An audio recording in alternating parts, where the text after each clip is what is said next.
예, 여러분 다음에 계속해서 우리 아인슈타인의 소리락 공식에 대해서 조금 배워보도록 하겠습니다. 지난 시간에 했던 이 아인슈타인의 개념, 소류 사양 예측 공식은 두보이에 의해서 틀린 점에 대해서 말씀을 했죠. 다음에 이 아인슈타인은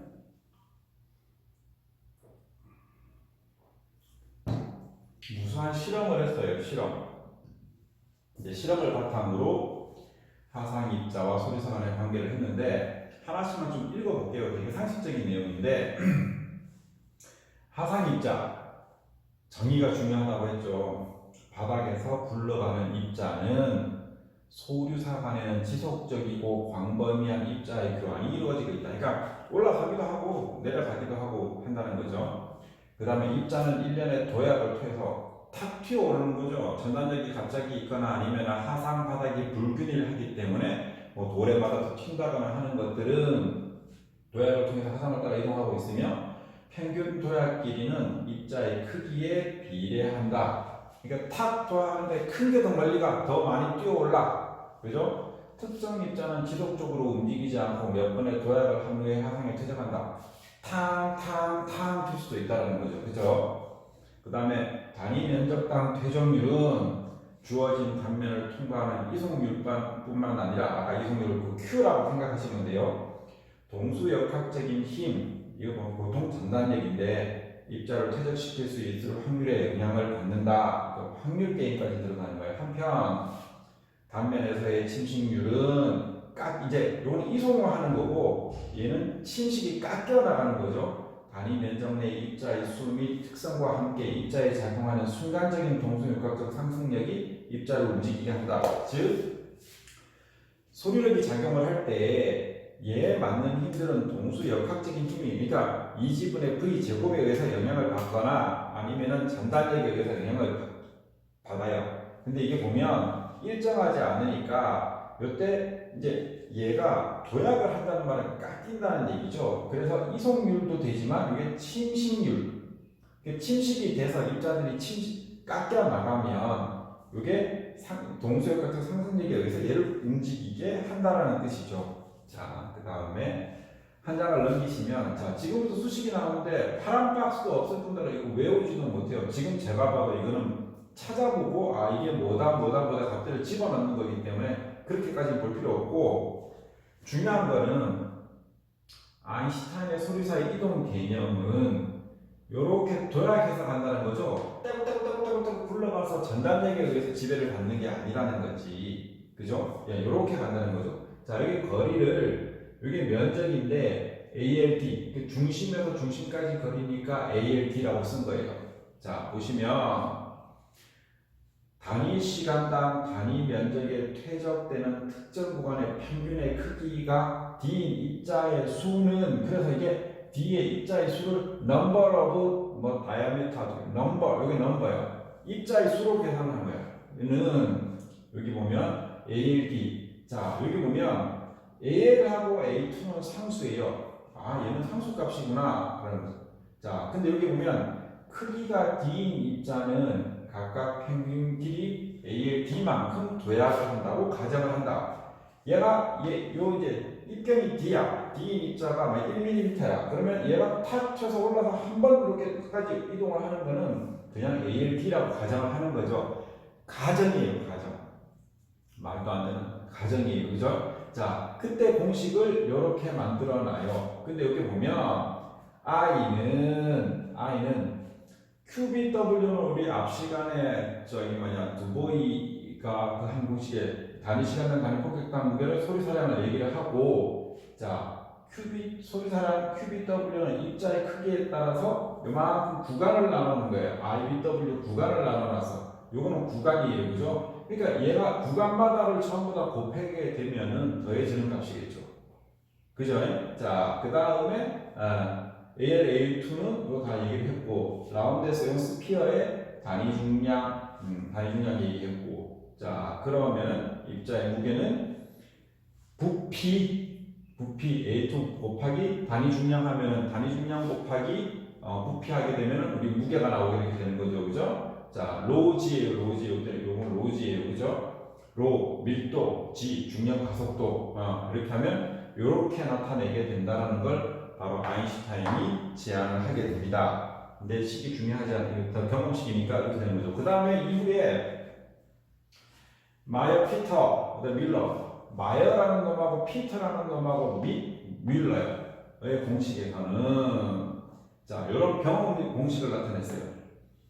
마찬가지로 얘도 QB니까 담이 폭당 그 다음에 올라가는 소유사량은 자 Q는 물의 유량 그 다음에 요 QS는 하상에 할당된 유량. 자, 요 Q는 총 유량을 얘기하는 게 뭐냐 하면 모래도 들어가고 물도 있는 총 유량을 내는 거고 요 QS는 하상에만 할당된 유량. 그 다음에 요건 알죠?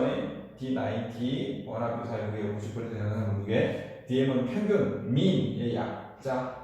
자, 근데 여기에 뭐냐 하면 NS는 요게 원래 N이 들어가면 매닝의 하상 조독의 수다. 매닝 공식 다 알고 있죠? n분의 1 Rm 3분의 2승 곱하기 I의 2분의 1승 주가라고 외워야 돼요. 그거는 자 매닝 공식의 N 값이 여기 들어갑니다. 근데 이거 파란 박스인데 외워야 됩니까? 외우지 말라니까. 이 챕터는 외우는 게 아니라니까. 자 외우는 게 아니고 여기에 보시면 0.368 이건 못 외워. 이거 외우지 말고 이러한 식으로 나타내는데 이 식이 두보이인가 아인슈타인인가 혹은 메이어만 외워. 메이어의 공식인가 할 때 들어가는 인자들이 어떤 게 있는지 정도 눈에만 파악을 좀 해두시니 좋습니다. 인생 시험 문제만 잘 받으려고 사는 거 아니에요. 그죠? 아시겠죠? 자, 그 다음에 쇼클리츠 공식. 자, 계속 소리랑 계산하는 거예요. 잠깐만 제가 카메라 초점 한번 더 잡을게요. 조금 삐뚤어졌는데 나옵니다. 자, 소리랑을 계산하기 위한 공식으로 쇼클리츠는 어쩌고저쩌고 제시한 공식으로 나눌 수 있는데 얘는 어떻게 했냐면 똑같은 균일 유사인 경우하고 혼합 유사인 경우를 나눠놨어. 자, 근데 얘는 또 표시도 지 논문에서 어떻게 했냐면 요게 소유사량을 요런 값으로 바꿔놨어. 그죠? 소유사량을 요런 값으로 바꿔놨어. 그래서 보면 자 GS는 어쩌고저쩌고 써놨어요. 자 모르는 거 없죠? 여기서 모르는 거 없어요. 균일 입자 베이지수 쇼크리츠 잠시만요. 페이지 수 587페이지 쇼크리츠가 해놓고 그 다음에 여기 Q0는 얼마 집어넣고 그 다음에 여기 공식도 요거 저기 뭐냐 이거 세크 단위예요. 이게 왜 S가 뭐예요? 그러면 요거는 세크 단위. 자, 그 다음에 평균 입경 GS에서 집어넣어서 이런 공식을 하는데 파란 박스에 칠해있지만 외우지 마세요. 그 다음에 혼합 유사인 경우에는 이런 방법을 쓴다라고 되어 있어요. 그죠? 이렇게 공식이 들어가는 거구나. 자, 근데 이때 혼합 유사인 경우에도 얘도 힘든가 보지? 이렇게 써놨어. GS/T로 단위 폭당 소유사량을 이렇게 써놨죠. 자, 소유사량을 대문자로 쓰게 되면 파운드 퍼 세크라고 되어 있죠. 근데 이 파운드라는 말은 사실은 무게 단위죠. 근데 여기 보면 나누기 요게 S 곱하기가 아니고 S 이렇게 돼 있으니까 얘를 단위 폭당이니까 단위 폭당으로 나눠 놓은 거야. 이게 분모에 들어가 있어요. 분모에. 그러니까 요 쇼크리츠는 균일한 입경 그 다음에 혼합 유사인 경우를 어떻게 돼? 이게 나눠놨고 그 다음에 균일한 입경 같은 경우에는 총 유사량 어쩌고저쩌고를 했는데 혼합 유사인 경우에도 지도 힘들었는지 QS는 단위 폭당 소리량으로 계산을 해두었다는 거 기억하시기 바랍니다.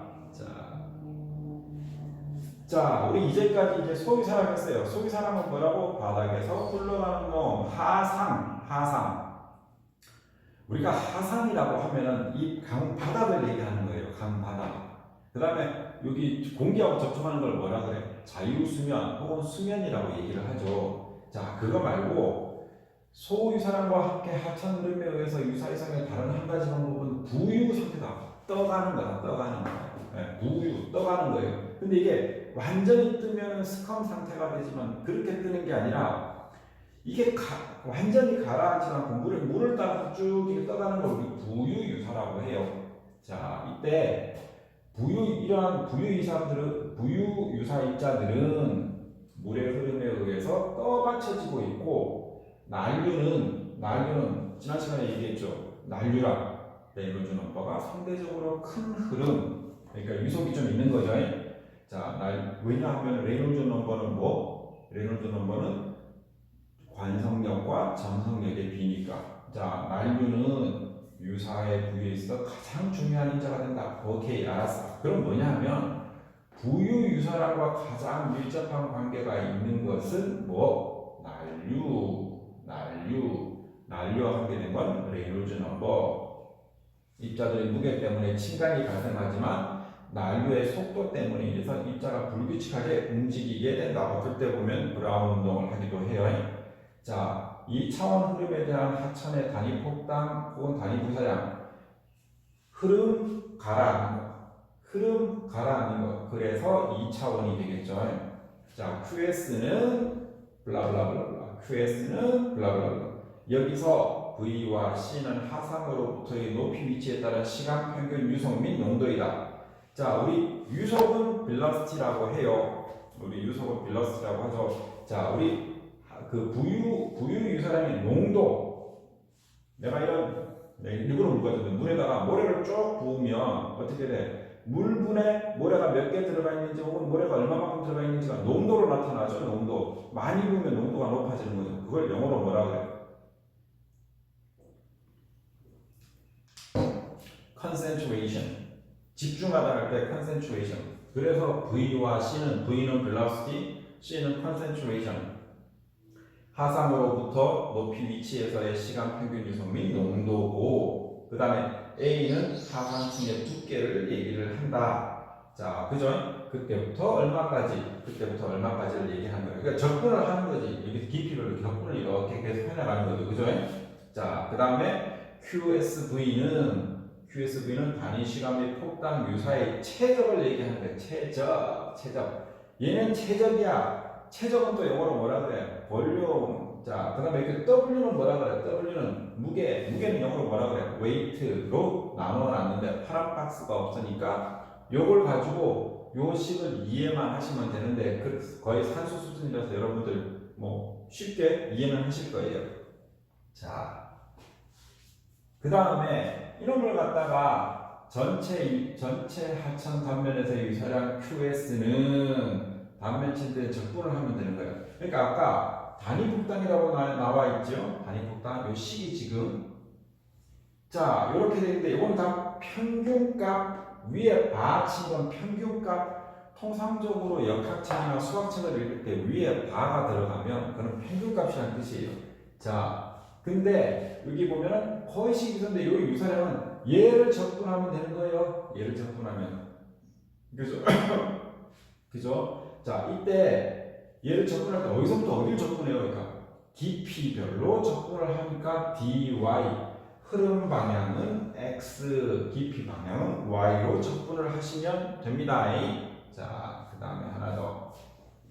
자, 우리 이제 부유사의 농도 분포를 좀 알아봐야 돼요. 사실은 부유사 같은 경우에 중력을 받기 때문에 만약에 조금 가벼운 입자들이 있으면은 상부에 특히 조류 같은 것들이 있을 때 여기 물에서부터 한 50cm, 0.5m 정도 여기가 가장 많은 농도를 보이고, 점토 같은 것들이 있어가지고 좀 알갱이가 크면은 완전히 하상 바닥은 아니지만 여기가 큰 분포를 가지게 돼요. 내가 또 써놨잖아. 라오주스라고 내가 써놨잖아. 자, 그래서 부유사의 농도 분포에서 보면 난류로 인해서 막 흐름이 복잡할 때 임의의 중간에서 유사 입자의 지속적인 교환이 이루어지는 조류가 있는데 시간에 따라서 얘네들이 밤이 되면 가라앉아. 그럼 쭉 내려오게 되지. 그래서 얘가 유사 입자의 농도는 왔다 갔다 해요. 자, 만약에 2차원의 정상적 흐름에서 유사 입자가 흐름 방향으로 항상 일정하고 균일하고 가정을 해서 이런 식들이 나오게 된다. 사실은 여러분들 그 정상상태 설명을 할 때 여러분들이 정상이냐 비정상이냐 얘기를 했었죠. 그래서 우리 2차원의 정상률 흐름은 시간에 따라서 항상 일정하다라는 가정하에서 설계를 하게 돼요. 자, 그래서 이미 깊이에서 평균 농도는 일정하고 하산과 평행한 층을 통한 순평균 유사이동은 제로가 된다. 아무것도 변화가 없어. 그러면 거의 변화가 없다고 생각을 하게 되는 거예요. 자, 요 식은 잊어버리세요. 사실은 요 식이 좀 잘못돼가지고 읽지도 마세요. 요거는 근데 여기서 보면 하나가 있어.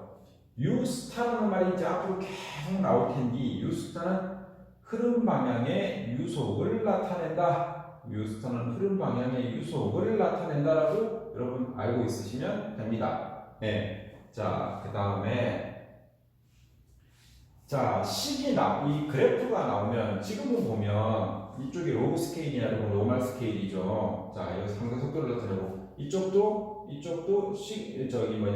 노멀 스케일이에요. 왜냐하면 0에서부터 0.1, 0.1에서 0.2 구간이 전부 다 일정하기 때문에. 근데 이 식을 마련하기, 요 식의 농도 분포를 알기 위해서 이 식을 쓰는데 사실은 이걸 이 실제 관선이나 토목이나 아니면 저수지나 아니면 하천에서 이 식을 쓰지를 않는다고 하더라고요. 그래서 여러분 요거는 조금 더 제가 스킵하도록 하겠습니다. 자, 이 아인슈타인이 소유사 이동도 저 식을 만들어냈지만 그 다음에 부유사의 산정에서도 이 사람이 힘을 좀 발휘해서 식을 만들어냈습니다. 네, 그래서 이 부유사의 산정에 대해서 방법에 대해서는 제가 다음 시간에 또 설명하도록 하겠습니다. 예.